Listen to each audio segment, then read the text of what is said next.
जय श्री राम। कबीर महाराज कहते हैं, कबीर जब हम पैदा हुए, जगत हंसा हम रोए।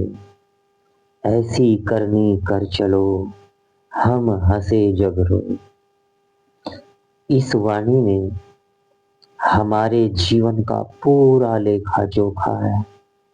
हमें क्या करना है, क्या नहीं करना है, ये सब इस वाणी में है। कबीर महाराज कहते हैं कि जब हम पैदा हुए थे तो हम रोते हैं, और हमारे रोने से हमारा परिवार, समाज, संसार हंसता है, खुश होता है कि बच्चा रोया है, ठीक ठाक है, सब ठीक है। हमारे रोने पर उन्हें सब ठीक ठाक लगता है। और अगर बच्चा पैदा होने के बाद ना रोए तो संसार को, परिवार को सब गलत लगता है, गड़बड़ लगता है। कुछ तो गड़बड़ है जो बच्चा रो नहीं रहा। हमारे रोने पर ही हमारे अपनों की हंसी, हमारे अपनों की खुशी टिकी हुई थी। कबीर जब हम पैदा हुए, हमारे पैदा होने पर भी रोना था, और हम जब मरते हैं तब भी रोना है। अब बताइए, जब पैदा हुए तो रोते रोते संसार में आए, और जब हम इस संसार से जाते हैं तभी हम कौन सा खुश होते हैं? तब भी हम रोते हुए ही संसार से जाते हैं। अब हिसाब लगाना ये है कि हमने कमाया क्या है। जिस रोने से हमारे इस जीवन का आरंभ होता है, उसी रोने से हमारे जीवन का अंत भी हो गया। तो हमने कमाया क्या है?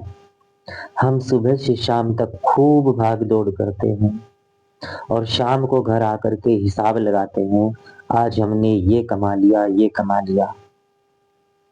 लेकिन अगर देखा जाए, आपने थोड़ा बहुत रुपया पैसा कमाया होगा दिन भर भाग दौड़ करके, जैसे तैसे भी, लेकिन आपने कितने प्राण गंवा दिए एक दिन में?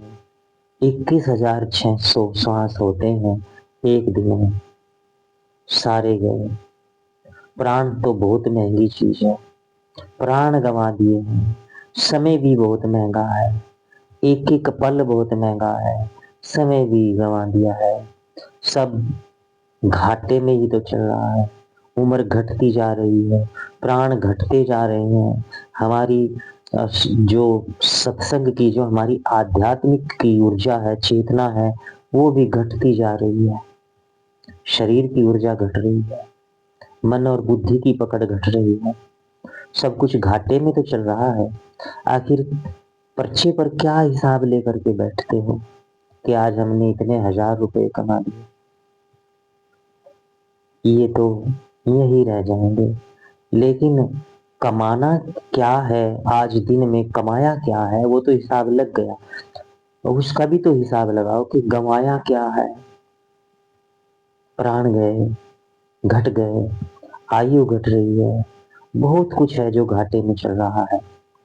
कबीर महाराज ने कहा कि चलो घाटे में तो चल ही रहे हो, फिर भी ऐसी करनी कर चलो, हम हंसे जग रोए।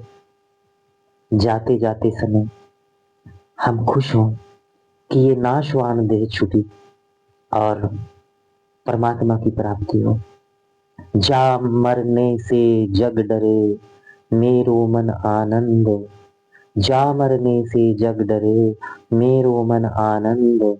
कब यह नश्वर तन छूटे, कब पाऊं परमानंद। यदि आप इस साखी पर, इस दोहे पर विश्वास रखते हो, कबीर जब हम पैदा हुए, जगत हंसा हम रोए। ऐसी करनी कर चलो, हम हंसे जग रोए। तो सवाल ये उठा कि ये होगा कैसे? तो उत्तर अगली साखी में था, अगले दोहे में उत्तर था। जा मरने से जग डरे, मेरो मन आनंद। कब यह नश्वर तन छूटे, कब पाऊं परमानंद। यदि मैंने अच्छा किया है, जीवन में पुण्य किया है, और वो परमात्मा को अर्पित कर दिया है, तो फिर मैं परमात्मा को ही प्राप्त होऊंगा और इस नरक से, इस सुख दुख भोगने वाली पीड़ाओं और कष्टों को भोगने वाली देह से मेरा छुटकारा हो जाएगा, इस जंजाल से मेरा छुटकारा हो जाएगा। यदि कोई साधु, यदि कोई पुण्य आत्मा इस शरीर को छोड़ती है तो वो खुश होती है, हंसती हुई संसार से जाती है। और जो जीवन भर तो दुख सुख में उलझे रहते हैं लेकिन अंत में भी रोते हुए संसार से जाते हैं, तो अगला जन्म भी उनका रोने से ही फिर आरंभ हो जाता है। इसलिए ऐसी करनी कर चलो, हम हंसे जग रहे। जय श्री राम।